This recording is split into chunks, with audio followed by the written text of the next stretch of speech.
OK, midi 5. Alors, bienvenue à tout le monde à ce webinaire de l'organisation Le Coaching du coureur. Merci à tout le monde de vous être joints et jointes à nous en ce magnifique midi.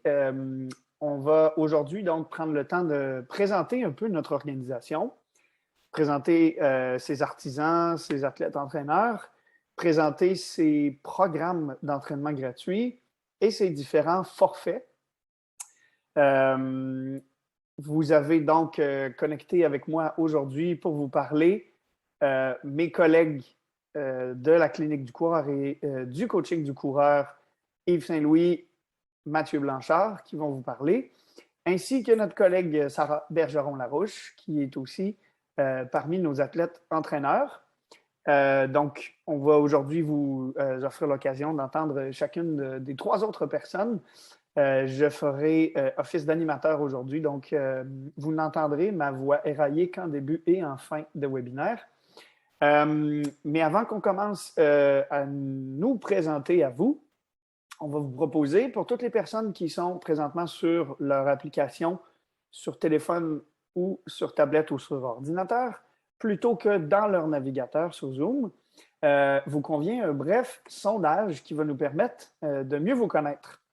Certaines des questions sont à choix unique, d'autres sont à choix multiples. Donc, toutes les réponses qui correspondent à votre profil pourront être cochées dans ces cas-là. Donc, on va savoir à qui on s'adresse et on va être capable aussi de vous envoyer des ressources pertinentes en fonction de qui vous nous aurez dit que vous êtes à l'issue de ce webinaire. Pour les personnes donc qui sont connectées, mais qui connaissent d'autres personnes qui n'ont pas pu se connecter ce midi, sachez que ce webinaire est enregistré et donc que la version vidéo pour diffusion en différé vous sera envoyée, ainsi qu'à toutes les personnes qui étaient inscrites par courriel dans les 24 heures qui suivront la fin de la séance d'aujourd'hui. Si vous avez des questions, merci de nous les adresser dans l'espace Q&R. Pour les personnes qui sont donc sur application, vous y avez accès. Pour les personnes qui sont dans le navigateur, si jamais vous n'avez pas l'espace Q&R, utilisez tout simplement l'espace de conversation. Donc, sans plus tarder, je lance le petit sondage, 7 questions pour mieux vous connaître et je vous permets de voter. Puis ensuite, on va partager les résultats. Comme ça, vous saurez qui d'autre est à l'écoute comme vous. Première question, je suis un homme, une femme, une personne. Vous choisissez. Deuxième question, je suis dans la vingtaine, trentaine, quarantaine, cinquantaine, soixantaine, ou je suis dans l'âge de vouloir garder ça pour moi. Troisième question, je suis un coureur ou une coureuse, un ou une professionnel du sport, ou un ou une professionnel de la santé, et vous pouvez être tous les trois ou deux des trois, peu importe. Je m'entraîne et je compétitionne principalement. Alors, au début, on a sur piste, sur route ou en sentier. Évidemment, vous pouvez faire les trois. Pour des 100 mètres, 200 mètres, 400 mètres, pour des 800 ou 1500 mètres, pour des 5000, 10 000, 5 kg, 10 kg, pour des demi-marathons et des marathons ou pour des ultras. Cinquième question, je m'entraîne la plupart du temps seul, avec des amis ou avec un club. Sixième question, je suis un programme d'entraînement conçu par moi-même, avec des amis, par l'entraîneur de mon club ou par mon entraîneur personnel. Et septième et dernière question, pour suivre un programme d'entraînement conçu par un entraîneur ou une entraîneur, je serais prêt à payer moins de 20 $ par mois, entre 20 et 60 $ par mois, entre 60 et 100 $ par mois ou plus de 100 $ par mois. On a reçu donc 45 % des réponses des gens. Je vous laisse encore une minute pour compléter le vote. Ensuite, je vous partage les résultats et je passe la parole à mes collègues.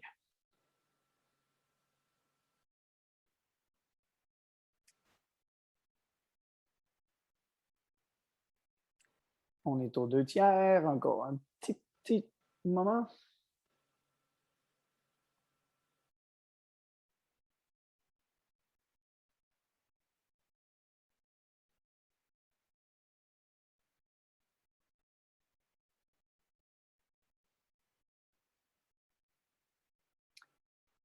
« 10 secondes.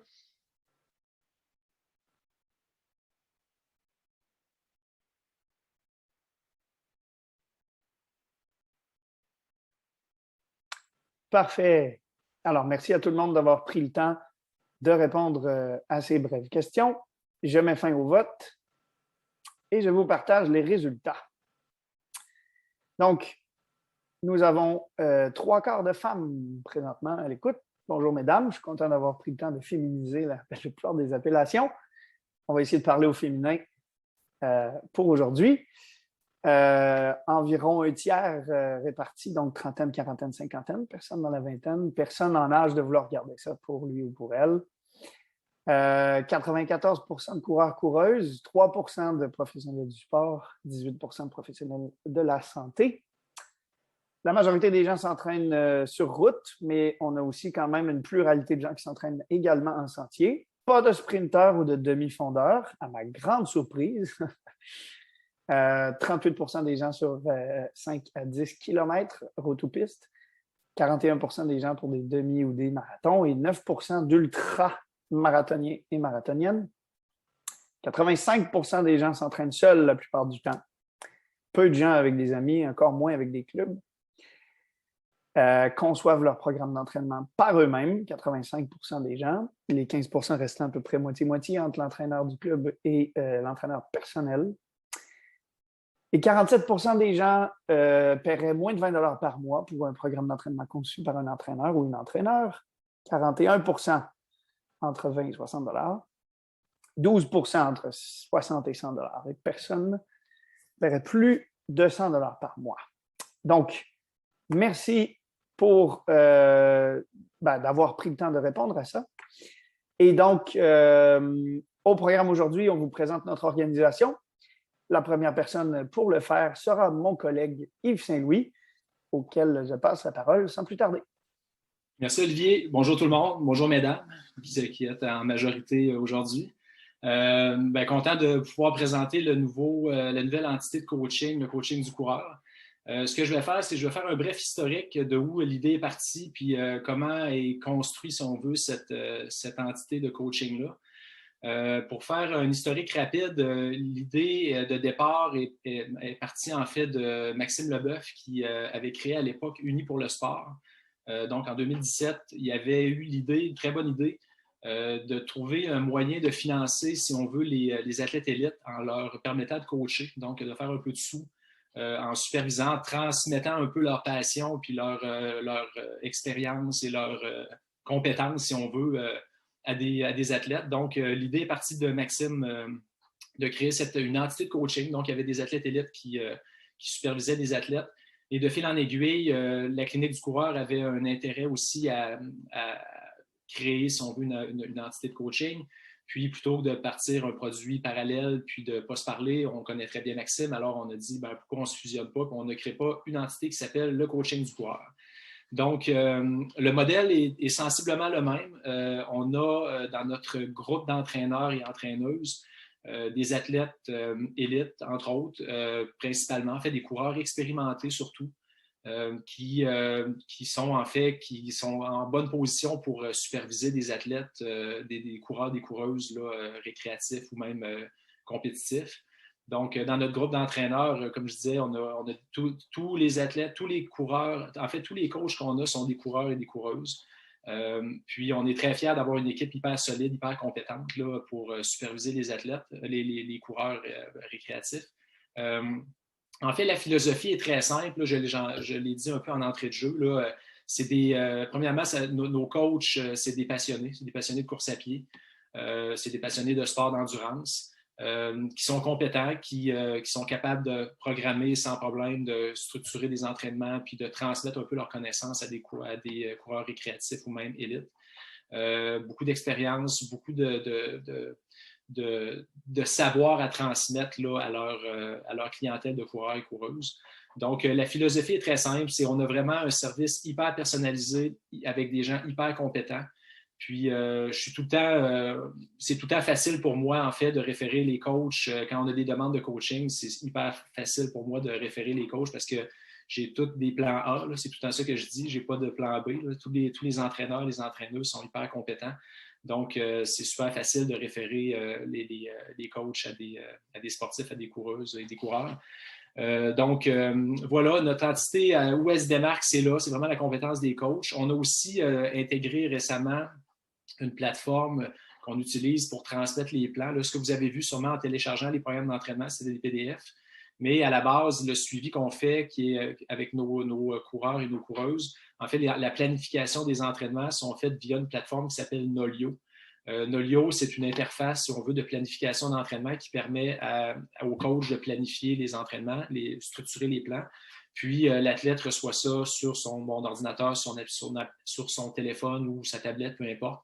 Puis, il y a une très bonne interaction avec le coach de cette manière-là parce que, bien sûr, le coureur ou la coureuse peut synchroniser sa montre intelligente pour que les entraînements soient balancés, basculés automatiquement dans la plateforme. Donc, le coach peut, en temps réel, voir ce que l'athlète a réalisé, c'est quoi ses performances, si on veut, à l'entraînement.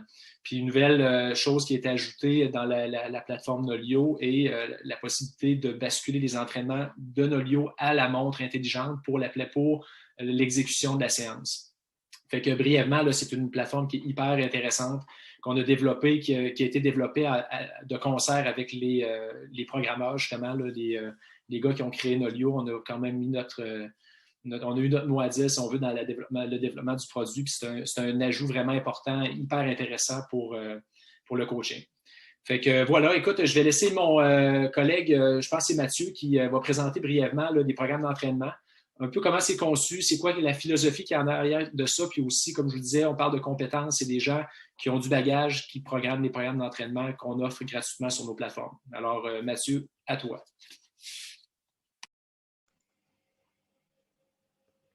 Bonjour à tous. Olivier, est-ce que tu pourrais me mettre un petit plan d'entraînement sur l'écran?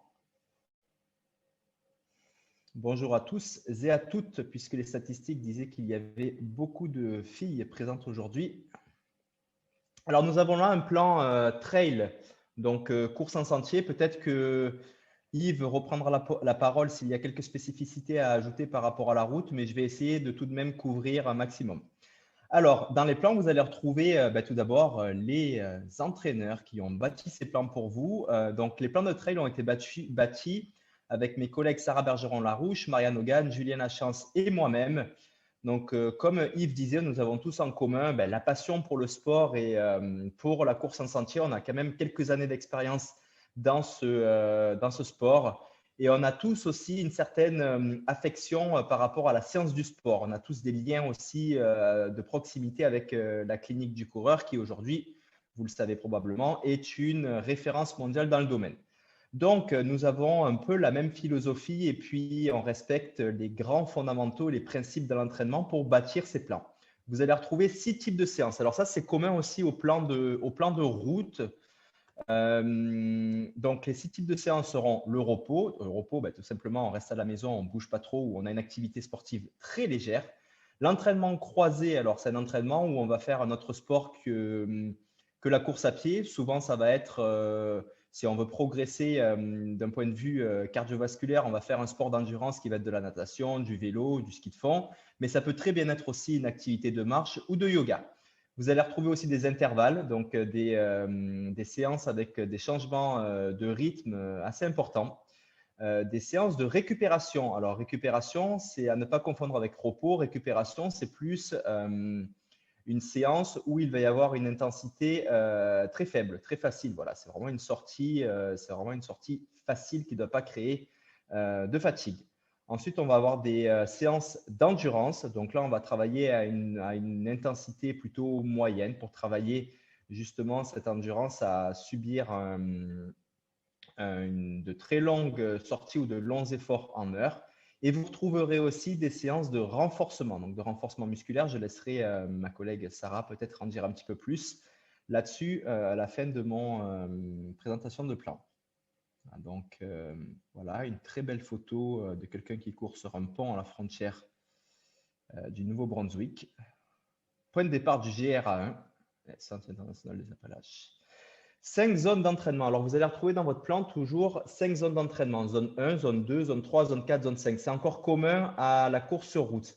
Les zones sont encore plus importantes selon moi, selon mon point de vue, de travailler en zone dans le domaine de la course en sentier et du trail, puisqu'on a tous des terrains d'entraînement qui vont avoir des caractéristiques différentes. Et quand on s'entraîne en sentier aussi, on va s'entraîner pour des courses, il va y avoir de la boue, il va y avoir des obstacles, il va y avoir des forts dénivelés. Et donc, travailler en vitesse ne serait pas pertinent. Donc, on a décidé de vraiment travailler en zone avec voilà, des indications que vous allez retrouver qui sont plus ou moins objectives, peut-être subjectives selon vous, mais je trouve quand même qu'elles sont assez bien décrites pour pouvoir les respecter. Vous avez aussi une indication de fréquence cardiaque pour ceux qui travaillent avec cet outil-là. Qui vous permet de vous situer dans les zones. Donc, c'est des fréquences cardiaques max en pourcentage extrapolées de la fréquence cardiaque maximale. Donc, encore une fois, il faut avoir cette fréquence cardiaque maximale. Idéalement, il faut la calculer en test de laboratoire puisque parfois vos montres vous donnent des indications qui ne sont pas super précises. Un dernier point sur la zone la plus difficile selon vous, si je vous posais la question, il y aurait beaucoup d'entre vous qui me diraient la zone 5. Pourquoi? Parce que la zone 5, c'est presque, je dis presque à fond, hein, c'est jamais à fond, parce que lorsqu'on court vraiment en sprint total, on perd un petit peu le contrôle de sa biomécanique et puis on fait une petite dérive gestuelle qui peut finalement être contre-productive. Donc, c'est presque à fond. Mais ce n'est pas la zone 5 la plus difficile. La plus difficile, c'est la zone 1, puisqu'aujourd'hui, on remarque que beaucoup de coureurs s'entraînent, souvent vont faire la sortie du dimanche dans la zone 2. Voilà, c'est une zone où on a l'impression de s'entraîner un petit peu, d'être un petit peu essoufflé, mais la zone 1 est très difficile à respecter puisque c'est vraiment la zone tortue. On est très lent, on est vraiment dans un très grand confort. On serait presque capable de pouvoir respirer que par le nez sans respirer par la bouche. La zone 2, en fait, finalement, c'est la zone où on va commencer à respirer, avoir besoin d'inspirer, expirer par la bouche, mais on est encore capable de tenir une conversation avec notre ami qui court avec nous. La zone 3 et la zone 4 sont plus difficiles, mais vous verrez que pour aller de la zone 2 à la zone 5, il y a quand même un gros gap de zones. Et donc, avec l'expérience, petit à petit, vous allez voir, en vous entraînant dans vos intervalles de 3, 4, 5 minutes, vous allez pouvoir affiner et trouver cette zone 3 et cette zone 4. Mais au début, c'est sûr que si vous êtes débutant en plan d'entraînement, vous allez un petit peu regrouper la zone 3 et la zone 4 ensemble et petit à petit, elles vont venir se splitter et puis se séparer. Donc voilà, on travaille dans des zones avec des sensations. Alors, bien comprendre la structure des séances. Alors, en haut à gauche, ça commence toujours avec le jour de la jour, le jour 1, jour 2, jour 3, jour 4 de votre jour 1 lorsque vous rentrez dans le plan jusqu'à votre course objectif. Vous allez avoir à côté le titre, donc le type de la séance, comme j'ai présenté auparavant, intervalle, récupération, renforcement, etc. Et en dessous, ensuite, le plan se lit de manière chronologique de gauche à droite. Vous commencez par la gauche. Donc là, en l'occurrence, on commence par un 15 minutes en zone 1. Une fois que les 15 minutes en zone 1 sont faites, on bascule à droite sur un 4 fois 30 secondes en zone 5. Et le grand R, c'est un R de récupération, c'est-à-dire qu'on redescend entre les 30 secondes pendant 2 minutes en zone 1. Voilà, on redescend en zone 1. Alors, la zone 1, ça peut être, encore une fois, il faut que ce soit super confortable. On est capable de respirer par le nez. Si vous pouvez le faire en courant, vous le faites en courant, mais vous pouvez très bien marcher pour faire votre récupération de 2 minutes. Ensuite, on va avoir un repos de 4 minutes. Donc, encore, c'est une zone de récupération de 4 minutes. Et on repart sur un intervalle de 4 fois 30 secondes. Et on finit l'entraînement avec un warm down, un cool down, plusieurs termes. Et retour au calme de 15 minutes en zone 1. Tout à droite, vous allez avoir des petites indications. PE, c'est la perception de l'effort. Donc, sur une échelle de 1 à 10, sur une séance de ce type, vous devriez être à 7 sur 10. Alors, encore une fois, c'est difficile lorsque l'on débute dans un plan d'entraînement de trouver exactement où on se situe sur cette échelle, mais avec l'expérience, ça viendra. En tout cas, au début, vous pouvez commencer par, voilà, sur une échelle de fatigue de 1 à 10, 1, je suis dans mon canapé, je suis vraiment relax, et 10, je suis épuisé à presque tomber par terre. Voilà, en fin de séance, vous devriez être à 7 sur 10 à peu près.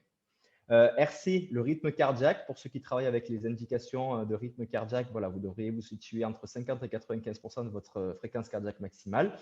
Et la dernière indication en minutes, c'est la durée totale de la séance pour à peu près programmer votre sortie.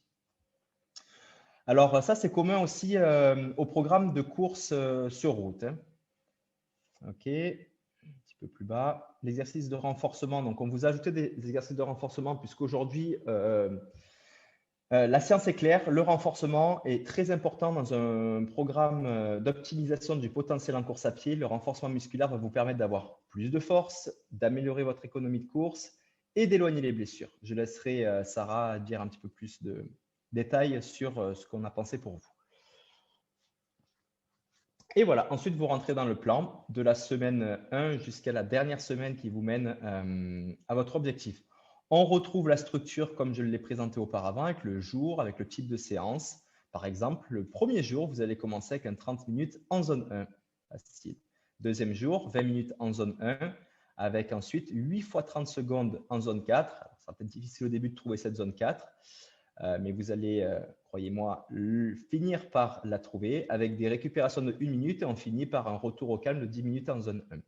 Alors là, il va commencer à y avoir des différences entre les plans de route et les plans de course en sentier. Les principales différences seront, alors d'abord au niveau des intervalles. Sur un plan de trail, on va faire beaucoup plus de séances d'endurance et sur un plan aussi d'ultra trail, d'ultra distance, on va avoir une charge. Donc, la charge, ça va être le volume global de la semaine et l'intensité. Bon, mais côté volume, ça va être un petit peu plus conséquent que sur un plan de route où il va y avoir un peu plus, le curseur va être un petit peu plus poussé sur l'intensité. Ça, c'est la première chose. La deuxième aussi, c'est que vous allez retrouver beaucoup plus souvent dans les plans de trail des séances à faire dans en montée, en fait, dans des pentes. Donc là, en l'occurrence, le jour 2, vos 30 secondes, vous n'allez pas aller les faire à plat, vous allez les faire dans une pente d'environ 10% d'inclinaison. Donc, c'est une pente qui a quand même un degré d'inclinaison assez prononcé, mais qui reste courable. Donc, un plan de route, il se peut qu'il y ait aussi des intervalles en montée, mais là c'est ce qui va faire la différence. Et si vous allez les fins de semaine, donc en général, les fins de semaine, puisqu'on a globalement souvent tous sur un calendrier classique avec des horaires de bureau, peu de temps pour faire des longues sorties. Les longues sorties vont plutôt être le week-end, les fins de semaine, le samedi, dimanche. Et donc, encore une fois, là, par exemple, le jour 7, le dimanche, vous allez voir une petite indication en dessous de la structure de la séance qui est viser des dénivelés d'environ 200 mètres. Donc, c'est 200 mètres D+, et 200 mètres D-. C'est bien important parce que des fois, quand on voit 200 mètres D+, on se dit, on va partir d'un point A en bas et puis on va se faire récupérer en haut du Mont-Royal 200 mètres plus haut. Mais non, il faut aussi redescendre pour avoir le D-. Donc, ça va être vraiment une différence que vous allez retrouver sur les plans de trail et de course en sentier par rapport aux courses de route. Le dimanche, vous allez souvent avoir des indications d'un dénivelé à viser pour préparer vos jambes aux montées et aux descentes, puisque évidemment, ce sont les principales différences que l'on va avoir entre la course sur route et la course en sentier. Et vous avez le temps total en bas de la page d'entraînement. Voilà. En l'occurrence, cette première semaine commence avec 3 heures et 20 minutes. Voilà, après, toutes les semaines s'enchaînent. Petit point aussi que je souhaiterais ajouter, vous allez voir que le volume global, donc la charge va augmenter, le volume, donc le temps hebdomadaire de chaque sport, plus l'intensité va augmenter, mais ça n'augmente pas à l'infini, hein, malheureusement, le corps humain ne fonctionne pas comme ça, hein, on ne peut pas progresser à l'infini. On va plutôt faire des cycles. Donc, ne vous inquiétez pas si de temps en temps, vous allez voir une semaine, après 2 ou 3 semaines, une semaine qui va être où la charge va un petit peu baisser. C'est pas qu'on veut vous faire perdre ce que vous avez acquis, mais au contraire, c'est plutôt voilà, c'est un petit peu pour surcompenser et puis récupérer un petit peu des 2 ou 3 semaines précédentes où on a eu une charge qui a augmenté pour être prêt dans les meilleures dispositions pour affronter le cycle suivant. Donc, ne vous inquiétez pas si vous voyez parfois des semaines, on va dire, qui descendent un petit peu en termes de charge. Voilà, et puis vous déroulez votre plan jusqu'à les 2 semaines qui précèdent votre course objectif. Vous verrez aussi que là, la charge sur les 2 dernières semaines va baisser de manière drastique voilà, donc ne vous inquiétez pas, il faut bien respecter aussi cette baisse de charge puisque c'est ce qui va vous mettre dans les meilleures dispositions et avec beaucoup de fraîcheur pour affronter votre objectif. On n'essaye pas de faire du rattrapage à la fin. Il vaut mieux jouer la carte de la fraîcheur que du rattrapage, ça ne fonctionne pas bien. Voilà. Je pense avoir fait le tour. Je ne sais pas s'il y a des particularités sur les plans de route puisque je ne me suis pas penché précisément dessus. Alors peut-être qu'Yves, tu pourras compléter. Mais je vais aussi laisser la parole à ma collègue Sarah Bergeron-Larouche qui pourra peut-être dire un mot avec sa casquette de professionnel de la santé sur l'intérêt du renforcement musculaire et peut-être ajouter aussi des éléments à ma présentation de plan. Merci beaucoup, Mathieu. Donc, quiconque a des questions, vous pouvez déjà commencer à les consigner tout de suite, soit dans l'espace QR, si vous y avez accès, sinon dans l'espace de conversation. Donc, le temps que Sarah intervienne, les questions pourront continuer à entrer, puis ensuite, on commencera à y répondre. Alors, Sarah, si tu as des précisions à apporter, surtout en matière de renforcement, la parole est à toi. Oui, tout d'abord, merci Mathieu, c'était vraiment complet ton information. Moi, évidemment, ben, c'est sûr que j'entraîne plus les personnes en santé, donc en course en sentier. Donc, je m'adresse peut-être plus aux personnes, aux 56% là, des gens qui sont là. Mais pour tous les coureurs, en fait, on le sait, le renforcement musculaire, c'est vraiment important, autant pour la prévention des blessures que pour optimiser la performance. Okay? Souvent, les gens, ce qu'ils vont avoir tendance à faire, c'est seulement courir.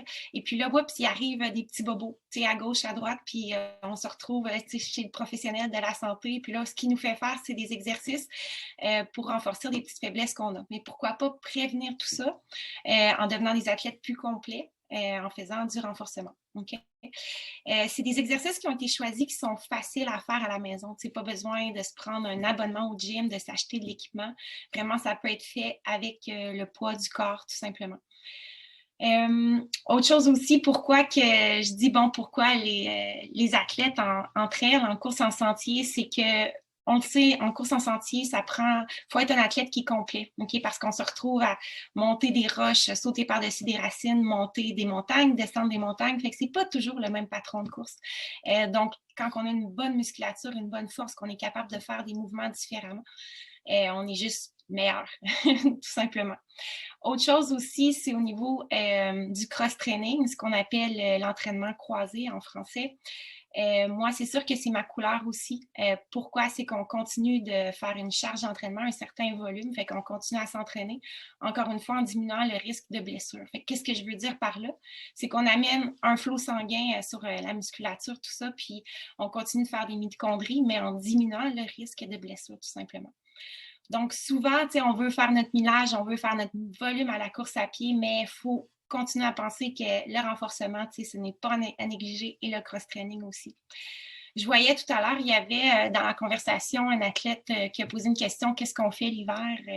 L'hiver, profitez-en pour faire d'autres sports. Moi, on continue à courir, mais le ski de fond, le ski de randonnée, c'est vraiment des beaux sports qui viennent compléter tout ça. Puis on se retrouve au printemps, on augmente graduellement le millage, puis vraiment, on est des athlètes on est plus complets.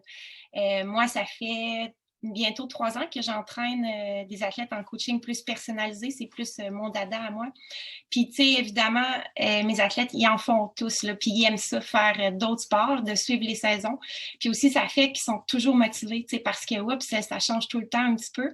Puis, voilà, on a des bons résultats en s'entraînant comme ça. Parfait, merci Sarah. Est-ce que tu veux aussi être la première à tenter de répondre à la question d'Isabelle Mercier qui nous demande si on a des suggestions pour atteindre, par exemple, l'objectif de 1000 mètres de dénivelé positif et ou négatif dans le cadre d'une sortie, tel que c'est recommandé dans le programme? Est-ce qu'on refait les montées? Donc, qu'est-ce que toi, tu suggères à tes athlètes d'habitude? Oui, effectivement, ça dépend de où vous êtes situé. Normalement, moi, ce que je suggère, c'est d'aller dans une pente de ski alpin puis de faire vraiment des montées le plus abruptes possible. Donc, l'idée ici, c'est pas de faire beaucoup de millage, c'est pas de se retrouver à faire un 30 km avec 1000 mètres de dénivelé, mais vraiment de monter la montagne et de la redescendre à plusieurs reprises. Fait que l'idée, c'est de faire du dénivelé, mais avec le moins de millage possible. Puis, on s'entend ici, c'est souvent de la marche. Puis, c'est ça qu'on veut, on demande pas à nos athlètes et nous-mêmes, on le fait pas. On va pas courir à 100% quand on vient faire ça. Fait que c'est vraiment de la marche, tout simplement. On peut utiliser aussi des bâtons, des choses comme ça. L'idée ici, c'est aussi de faire le 1000 mètres des moins. C'est ici qu'on va faire une charge, une contraction en excentrique. C'est là qu'on va briser, casser du muscle. C'est ça qu'on veut, en fait, en préparation pour les courses de plus longue distance. Là, on va être bien prêt à faire ces distances-là. Tu peux bien le mentionner, puis c'est pas seulement vrai pour les courses en sentier qui contiennent beaucoup de descentes. Quiconque a déjà couru un demi-marathon rapide ou un marathon complet sur route réalise que la tolérance des quadriceps diminue durant un effort prolongé, même sur un parcours plat. Donc, moi, je fais partie de ceux qui recommandent aussi aux coureurs sur route de s'entraîner avec des contractions excentriques, casser de la fibre, comme tu le mentionnes. Je vois qu'Yves opine du bonnet aussi. Là, toi aussi, tu entraînes des athlètes sur route. Est-ce que les descentes font aussi partie de ton arsenal d'entraînement? Oui, définitivement. Je me suis rendu compte avec le temps, là, j'ai coaché quand même pas mal de coureurs sur route, coureurs et coureuses là, qui se préparaient pour des marathons. Puis il y avait toujours à peu près le même bilan. Là, c'est que le dernier 5, 7, 8 kilomètres cassait carrément. Mais tu sais, on a tout souvent parlé du mur, hein, le mur dans le marathon. Mais moi, je pense que ce mur-là, ça s'explique de plusieurs manières. Là. Il y a, oui, la manque de glycogène, puis bon, il y a cette raison-là qui peut être explicable au niveau de l'alimentation des ressources énergétiques. Mais la plupart des gens que je coachais, moi, c'était pas c'était des coureurs qui avaient un certain, qui n'étaient pas, ils pesaient pas 120 livres. Donc, l'impact répété au sol faisait en sorte que vers la fin de l'épreuve de marathon, il n'était plus capable d'avancer. Puis c'est mon cas, moi aussi, pendant plusieurs années, le facteur limitant était cette tolérance-là. Donc oui, pour des épreuves de longue distance sur route, de travailler du dénivelé négatif surtout, donc en montée, c'est pas nécessairement, on n'essaie pas de pousser un effort maximal en montant, mais de créer cette espèce de tolérance-là au niveau des quadriceps principalement. Ça amène des bons résultats. Puis juste pour une petite parenthèse, là, je sais que Mathieu et Sarah l'ont répété souvent, on parle de charge. En fait, cette charge-là à l'entraînement, dans un processus d'entraînement, si je reviens à l'époque, on parlait beaucoup de volume. Ah, je fais du volume, je cours autant de kilomètres, blablabla. Bon, on sait très bien que le volume, uniquement, si on regarde juste le volume, on ne peut pas vraiment mesurer l'impact physiologique juste en faisant des kilomètres. Ce qu'on regarde surtout avec le trail, on regarde la charge. Est-ce que j'ai du dénivelé? Ça augmente la charge. Est-ce que j'ai des intensités, des intervalles? Ça augmente la charge. Alors, nos entraîneurs vont regarder beaucoup plus le format global du programme en disant on joue avec la charge et non pas juste en montant les kilomètres. Puis là, ça me permet aussi de parler du renforcement. C'est ça ce que Sarah disait. C'est que parfois, dans des moments où on n'a pas nécessairement accès à beaucoup de dénivelé, bien, ce renforcement musculaire-là, en faisant des exercices spécifiques, comme je sais que Sarah en prescrivait des sauts sur des box ou des trucs comme ça, qui peut reproduire un peu, qui va créer un stress au niveau des quadriceps ou des membres inférieurs, peut venir remplacer, si on veut, en certaines parties, le dénivelé. Donc, il y a moyen d'avoir une vue plus globale de l'entraînement que juste dire, moi, mes athlètes, ils courent 100 km par semaine, wow, c'est super. Nos coachs vont regarder le format global, jouer avec la charge, puis s'ajuster avec la réalité des gens aussi. Là. On s'entend, là, quand on fait des plans généraux, global, on ne peut pas vraiment y aller avec les particularités de chaque personne, mais dans un format plus personnalisé, on peut se permettre de jouer avec ces trucs-là puis l'adapter en fonction de la réalité du coureur ou de la coureuse. Donc, on a une approche un peu plus holistique, là, plus globale de l'entraînement que de juste jouer avec les kilomètres, qui est un peu sexy, mais qui, en soi, ne veut pas dire grand-chose. Puis tu fais très bien de le mentionner, Yves, qu'on parle de charge et non juste de volume, parce que souvent, quand les gens entendent volume, ils entendent un nombre de kilomètres. Et le choix qui a été fait, ça a été celui de la clinique du coureur, mais c'est aussi le choix du coaching du coureur et de ses entraîneurs. C'est pas de vous prescrire une séance d'intervalle, vous faites 3 km d'échauffement, puis 8 fois 200 mètres, puis 5 km de retour au calme. Parce que vous ne courrez pas vos 200 mètres dans le même temps. Vous ne ferez pas la même durée d'échauffement puis de retour au calme si vous avez tout le monde les mêmes kilomètres. Tandis que nos plans étant faits en minutes et en secondes, vous allez tout le monde travailler fort pendant 30 secondes puis récupérer pendant une minute. Il y en a certains qui vont faire 200 mètres pendant ces 30 secondes-là. Il y en a qui vont faire 100 mètres. Et entre les deux, vous allez avoir subi la même charge. Votre corps va avoir été en effort pendant la même durée.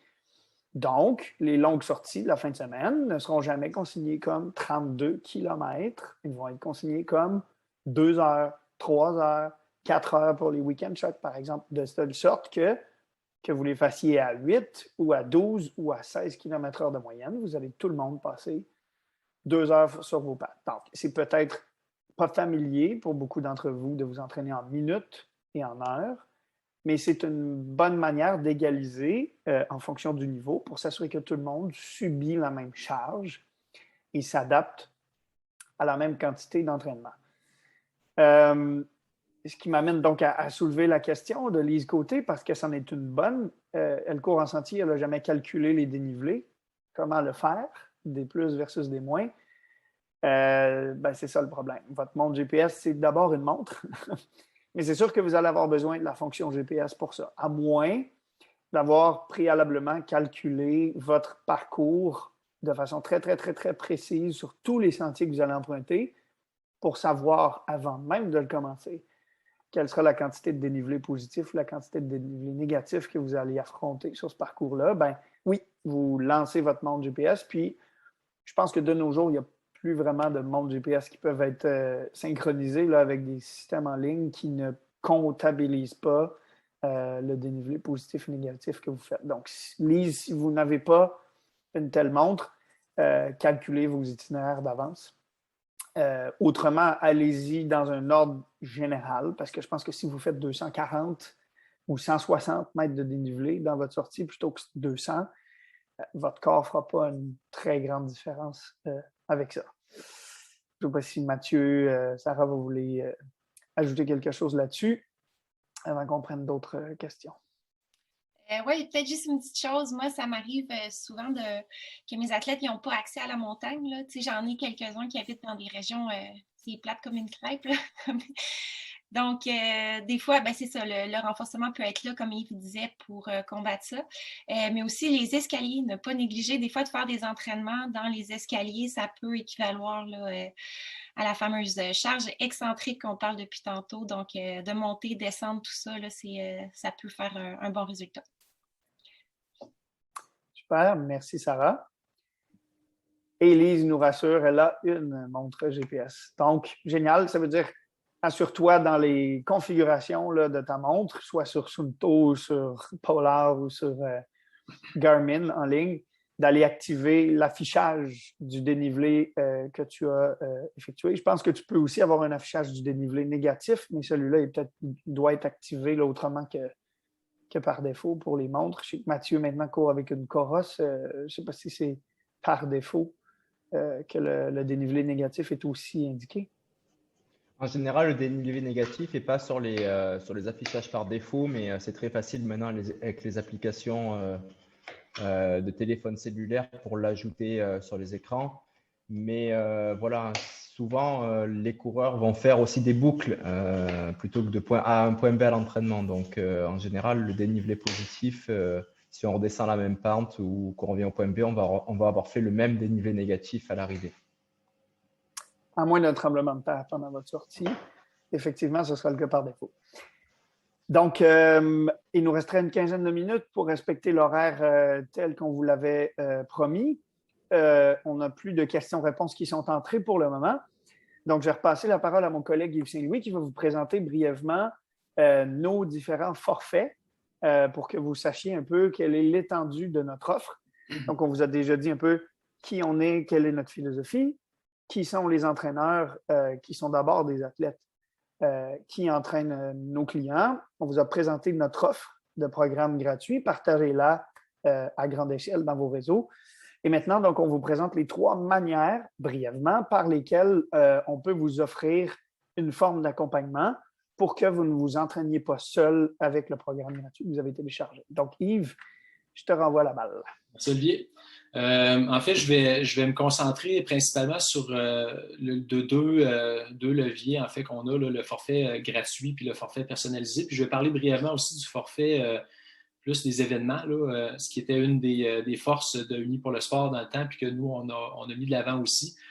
Pour commencer avec ça, ce qui est intéressant, là, c'est qu'on a des ententes avec certains événements pour fournir des programmes de préparation spécifiques pour les différentes distances qui sont offertes.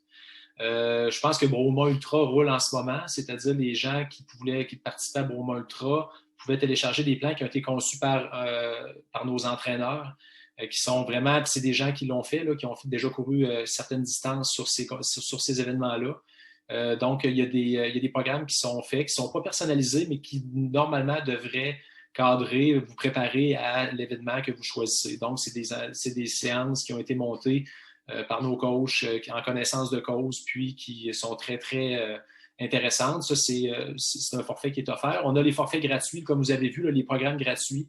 Il y a différents niveaux de trail. On commence à 10 km, puis ça va jusqu'à 80 km pour préparer un événement. Si votre événement de 80 km c'est des programmes de 12 semaines. Là.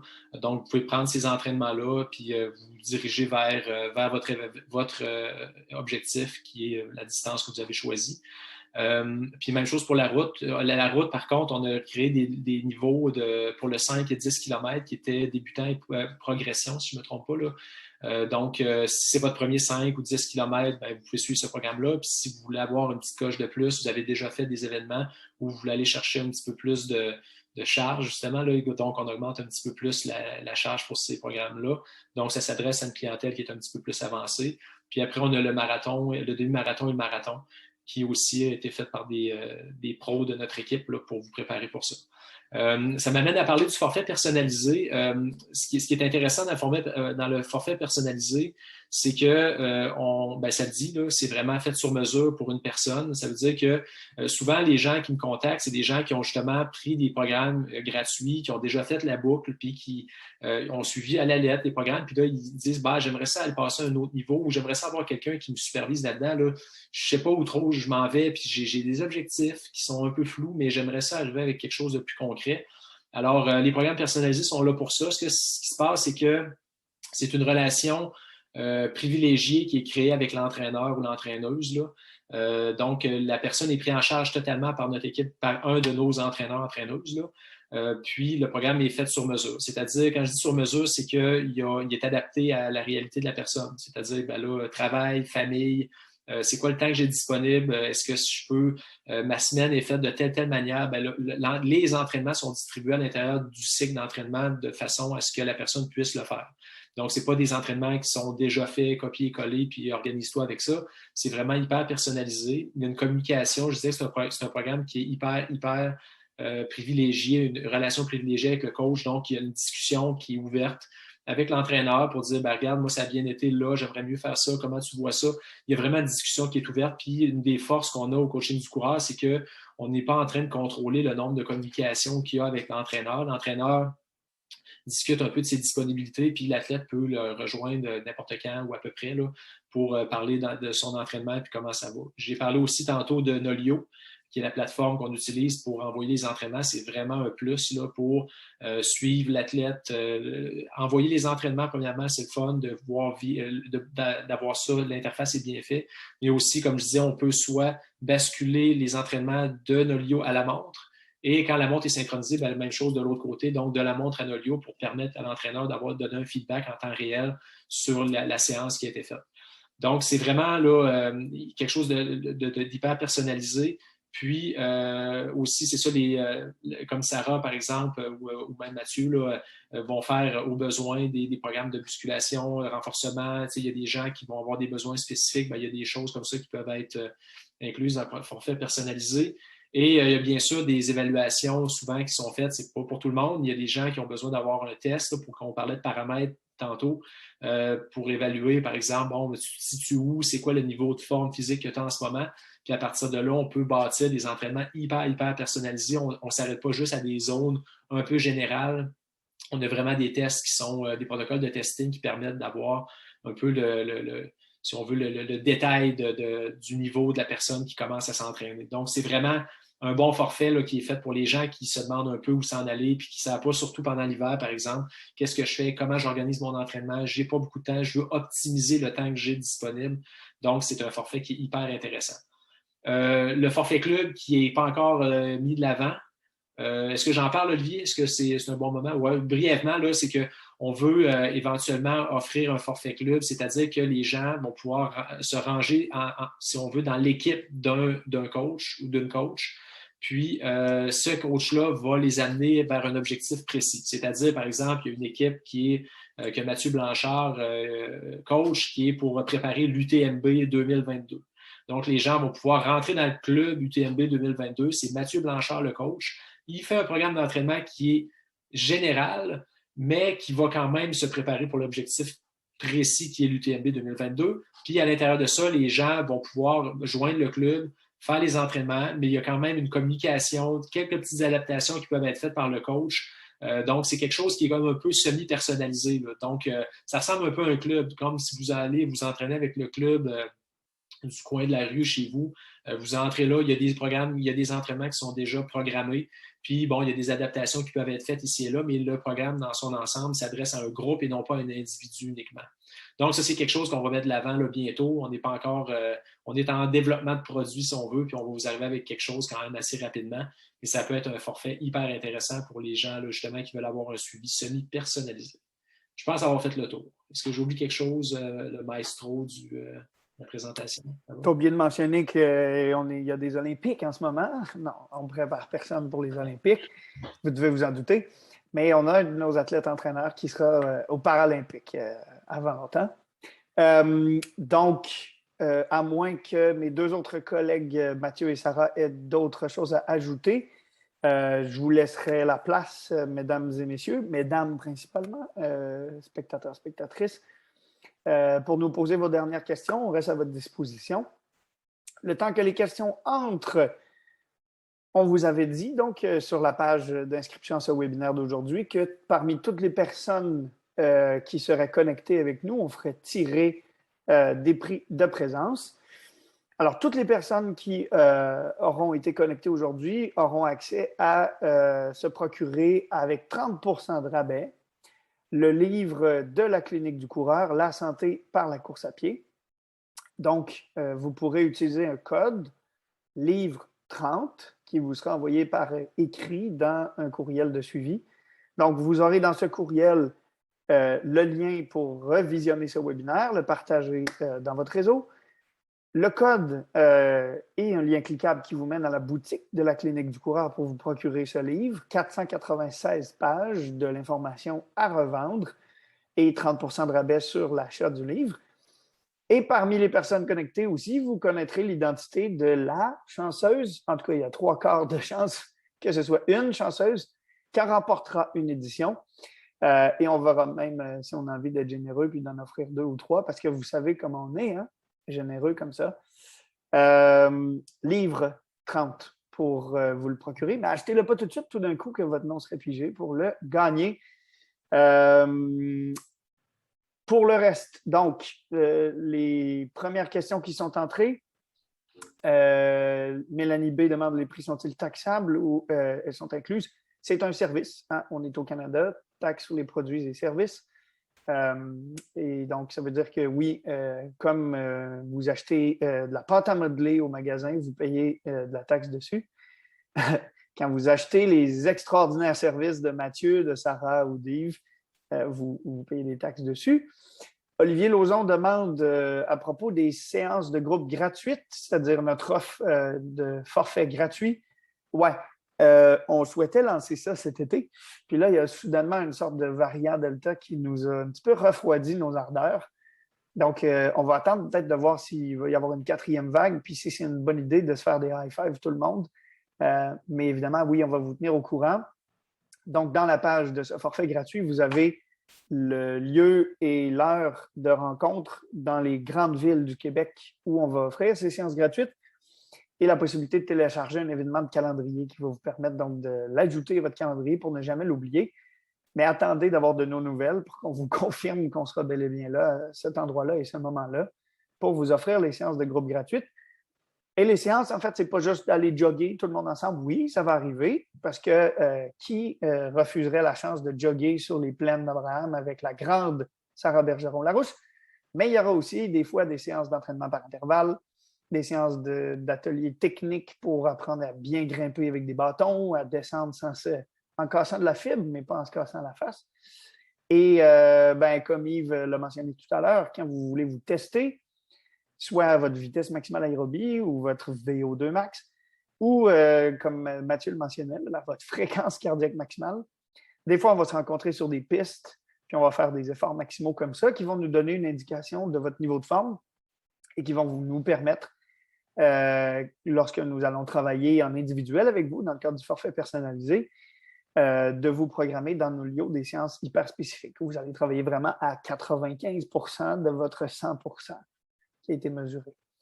Donc, si vous avez reçu par courriel l'invitation à vous joindre à ce webinaire aujourd'hui, c'est que vous êtes dans notre liste de diffusion.